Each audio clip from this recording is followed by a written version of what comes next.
one nation bound in freedom, peace, and unity. Nigeria is considered a source, transit, and destination country when it comes to human trafficking. And according to the latest reports, Nigeria ranks 32nd out of 167 countries that were recently assessed. It is believed that Nigeria has 1.38 million slaves within the country. I believe that number is considerably higher. But what we are most infamously known for is for the sex trafficking of our women abroad, out of Nigeria into Europe. This atrocity of epic proportions which strips bare the souls of our women and girls is what my amazing team and I humbly devote our lives to eradicating. But in order to do this work, I first had to look at myself, to look at the women and girls that we partner with, to look at Nigeria and identify 3 lies that we've told ourselves about the value of our women and girls and how that has led to us becoming infamously known around the world on the issue of sex trafficking. Because at the end of the day, only by confronting these lies, debunking them, and replacing them with the truth, will we be able to emancipate ourselves from mental slavery. Now, several years ago, my mother went to visit my grandfather at his home on the famous Igun Street in Benin. She arrived to find a young girl who could not have been more than 16 or 17 years old, cowering in the corner. When my mother inquired from her father as to who this child was, my grandfather casually informed her that she had been given to him as a gift. A human being, a gift. And so because my grandfather was a person of influence, some father in his infinite wisdom decided to gift him his daughter. And so because she was now his property, he was free to do with her as he pleased. Anybody who knows my mother knows that it didn't take my mother long before she carried that small girl. Oh yeah, pack your bags, my dear. You will not kill my father. But she was making a point. She was making a point. And so, but my grandfather's response to that, he was indifferent. Because you see, this was not the first or the last time that something like this would happen. I think about that little girl who's now a woman often, and I wonder what became the story of her life. It is one of many stories that has haunted me over the years. Because the reality is that we have a complicated, tortured relationship with slavery and the devaluation of human bodies here in Nigeria. What is the value of human life here? It is undeniable that entrenched somewhere deep in the great Benin Kingdom's rich, profound history is a page that's buried deep in the 15th to the 18th centuries that reveals our entrenched involvement in the transatlantic slave trade. Along with ivory and palm oil and pepper, we sold our female captives of war.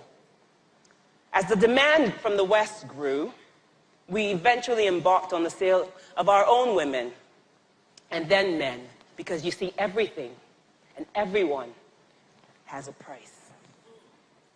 That evaluation and devaluation of our women and girls, the idea of women being bartered for and traded, has morphed over varying forms over the years, but it still remains prevalent in our society. It's the reason why we're comfortable trading our women in marriage for what we refer to as a bride price. It is the reason why, even in 2018, one of our teenage survivors, a 17-year-old girl, was used as what we did call money wife, collateral, when her father was unable to repay a debt to a man 50 years her senior. It is the reason why many of our young women are forced to exchange sex for marks in university, hashtag Monica Osaige, and sex for food in our internally displaced persons camps. Because you see, our society has taught us that every woman, every young girl has a financial value. And so it's no wonder that in Edo State, many of our impoverished young women have adopted this depraved value system that our long history, our society, our traditions over centuries has used to define them. It is no wonder that many of them have started to view prostitution as an alternative to poverty. It is no wonder that annually, tens of thousands of our young people are willing to risk their lives in the cemetery that is the Sahara Desert, in the hell that is Libya, and in the graveyard that is the Mediterranean Sea, only to then be commoditized in Europe, to be sold and recycled over and over again. In fact, it is well documented that 90%, over 90% of the women who are actually being trafficked for sex from Nigeria are from Edo State, most of them voluntarily and with consent. 1 in every 3 of our young women in Edo has been recruited. Sex trafficking overseas, particularly when it happens with consent, is highly concentrated in Edo State. But Edo State is not the poorest state in the country. We're not the least educated, nor do we have the fewest job opportunities. So why is that? Why would so many of our young women volunteer to be trafficked, even knowing that they may be working in prostitution? It is because many of them have embraced the first lie, that our value as women is inextricably tied to our sexuality.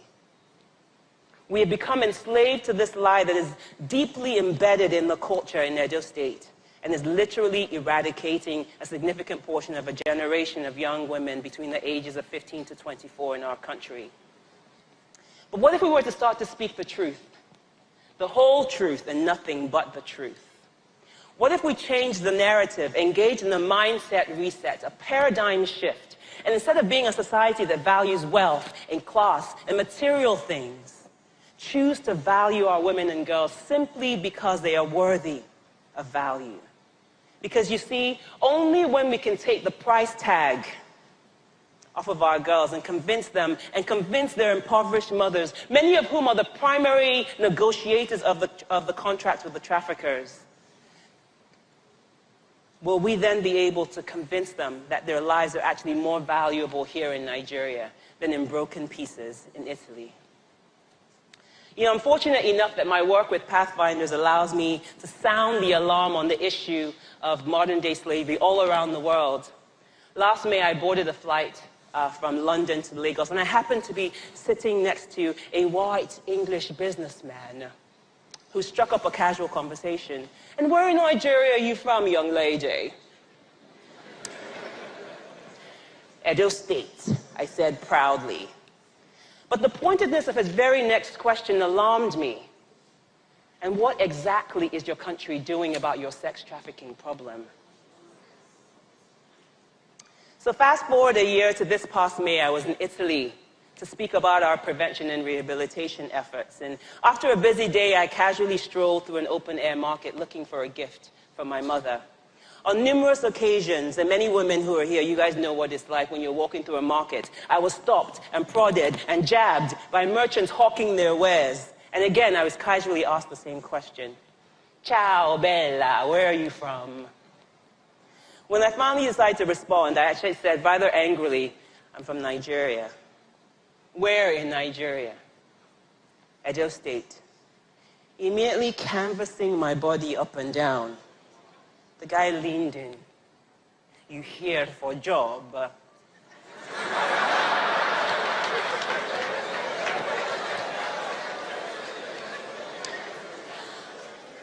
I was insulted. And simultaneously, I was ashamed. Because you see, our reputation as Edo women, as Nigerian women, precedes us.